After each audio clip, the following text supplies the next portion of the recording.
안녕하세요. 북그린엘리입니다. 오늘 읽을 책은 베라 윌리엄스라는 미국 작가의 엄마의 의자라는 그림책이에요. 자, 이 책 어떤 내용일지 궁금한데요. 한번 들어가 보겠습니다. 작가 소개를 간단히 할게요. 이 사람은 미국 작가예요. 베라 윌리엄스. 주로 가족이나 이웃, 친구들의 이야기를 소재로 해서 돈이나 물질적인 가치보다는 여럿이 함께하는 즐거움이나 사람들 간의 따스한 정을 다루는 글들을 어, 주로 썼다고 합니다. 또 이 여기에 나와 있는 그림들은 마치 어린이가 그린 것처럼 매우 단순해서 보는 사람들에게 어떤 따뜻한 감정을 실어주는 그런 그림이라는 생각이 듭니다. 자, 그러면 한번 어떤 내용일까요? 이 소녀가 화자예요. 이 소녀의 엄마가 블루타일 식당이라는 곳에서 일을 해요. 이 소녀도 학교 수업이 끝나면 엄마가 일하는 그 식당에 가서 양념통에 양념을 채워 넣는다든지 또 양파를 또 혼자서 까기도 한대요. 그렇게 하면 주인 아주머니 조세핀 아줌마가 정말 수고했구나 하면서 이렇게 돈을 주시기도 한대요. 자, 그러면 그 돈을 어떻게 하느냐? 자, 여기 있는 이 유리병 속에 집어넣는다고 해요.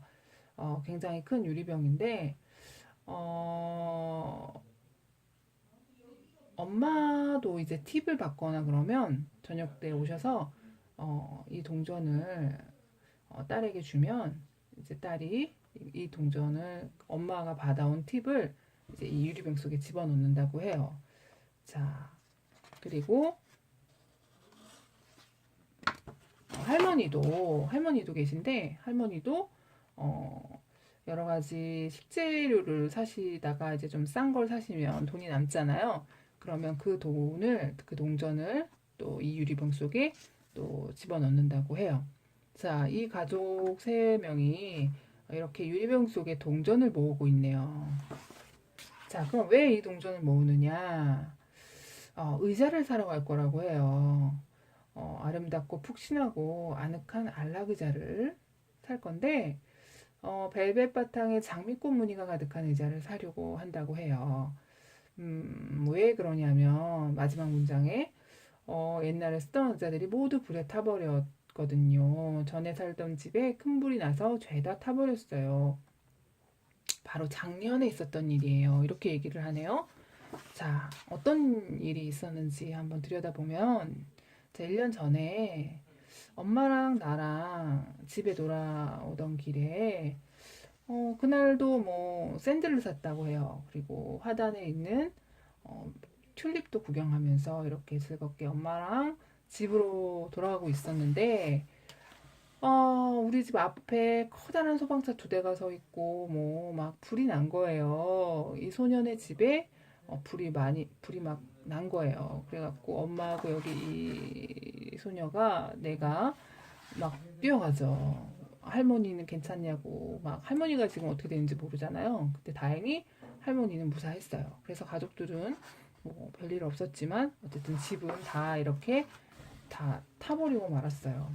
그래서 그 한동안 이모네 집에 가서 이렇게 살다가 이모네 집 아래층 아파트로 이제 이사를 가게 되었어요.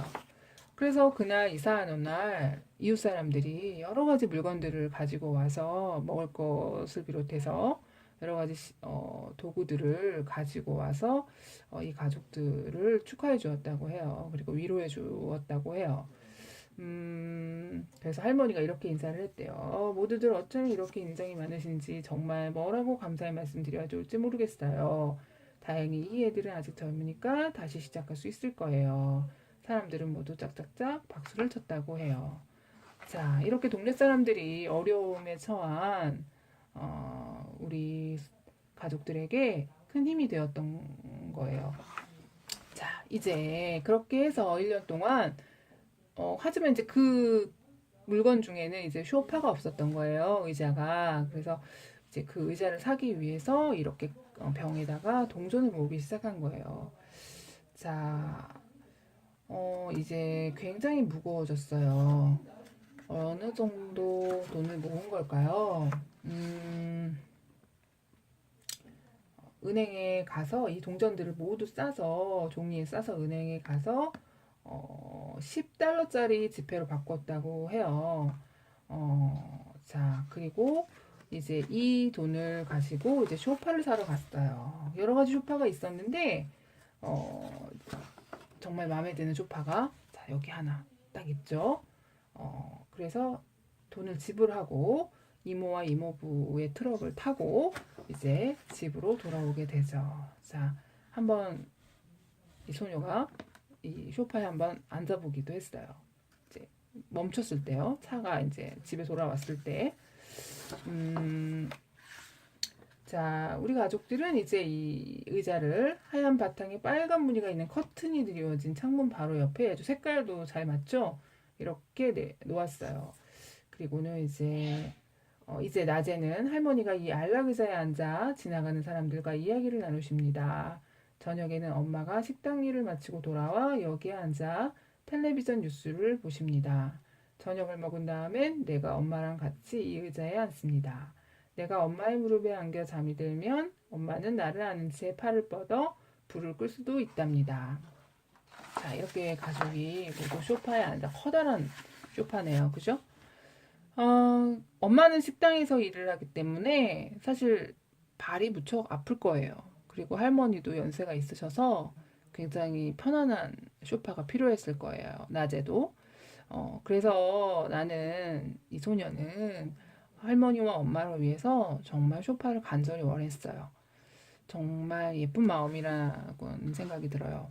우리들은 어떤 물건을 갖고 싶을 때, 소유하고 싶을 때, 사실 내가 필요로 해서 소유하고 싶은 마음이 더 크게 들 때가 많죠. 하지만 지금 이 가족들은 어때요? 서로가 서로에게 필요하기 때문에, 정말로 그 물건을 원했고, 그것을 1년 동안 열심히 모아서, 그 소파를 샀죠. 그러니까 얼마나 행복했겠어요. 우리들 집에는 소파니 의자니 엄청 많을 수도 있지만 그 의자는 사실 그 소파는 정말로 필요로 하는 정말로 이 가족처럼 정말 이 가족에게는 하나밖에 없지만 이렇게 뭐 너무너무 필요한 소파잖아요. 그래서 우리 집에 있는 의자는 정말 정말 필요한 것인가라는 생각도 좀 저는 하게 됐어요. 그래요. 그런 거 보면 정말 물질이 정말 다는 아닌 것 같아요. 행복의 척도는 아닌 것 같아요. 물론 필요하지만 정말 우리가 사는 데 있어서 물질은 너무나도 필요한 것이지만 그게 모든 행복을 결정짓는 어떤 척도는 아니라는 생각이 들어요. 특히 이 가족들을 보면 그런 생각이 들어요. 누군가를 위해서, 우리 가족 중 누군가를 위해서, 열심히 저축을 해서 그 물건을 샀을 때의 기쁨이란 또 행복감이란 이로 말로 할 수 없을 것 같아요. 그리고 지금 우리나라도 지금 강원도 지역에 지금 커다란 불이 나서 정말 강원도 주민들이 어려움에 어려움에 처해 있는 걸로 알고 있어요. 온 국민이 그것을 정말 애석하게 생각하고 다시 또 그분들이 잘 이렇게 이 가족처럼 꿋꿋하게 일어서기를 바랄 거라고 생각을 하는데요. 그래요. 아픔과 어려움은 있죠. 살다 보면. 하지만 이 가족들은 정말 그것을 잘 극복해내고 있다는 생각이 들어서, 어, 지금 어려움에 처해 있는 분들 모두 힘을 내셨으면 좋겠어요. 이 가족들처럼. 오늘 너무 예쁘고 좋은 그림책 읽었습니다. 여러분들의 일상도 이렇게 따뜻한 이 가족들처럼 따뜻한 마음이 가득한 그런 일들로 가득했으면 좋겠고요. 그렇게 하루하루 채워나가시는 행복한 나날이 됐으면 좋겠다는 생각도 합니다. 다음 시간에 뵙겠습니다. 감사합니다.